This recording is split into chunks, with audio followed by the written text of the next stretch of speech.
Il passaggio di Cycling Stars Criterium dalle colline del Prosecco di Conegliano e Valdobbiadene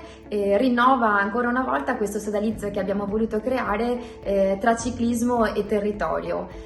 Un sodalizio che dobbiamo alla lungimiranza di Regione Veneto, che aggiunge a quelli che sono gli eventi sportivi dell'anno, pensiamo al Giro d'Italia, anche questa che è il passaggio di professionisti ed ex professionisti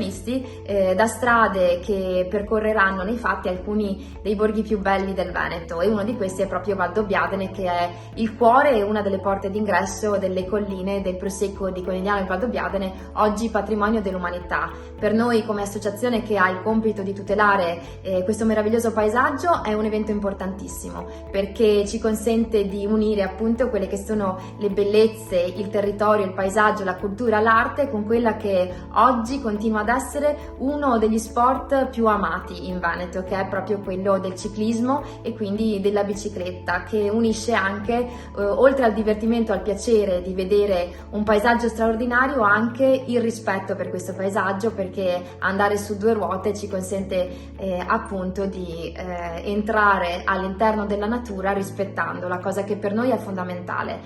Quest'anno tra l'altro ci sarà l'approdo delle donne professioniste in questa manifestazione, per cui un altro elemento di valorizzazione, pertanto siamo veramente contenti di aver deciso insieme a Regione Veneto di ospitare questo momento così importante, e speriamo veramente che a valle di quello che sarà il Giro d'Italia anche questo evento porterà tante persone sulle nostre colline, perché meritano di essere conosciute tanto dai professionisti, tanto dai turisti, quanto da chi vive ogni giorno il nostro territorio.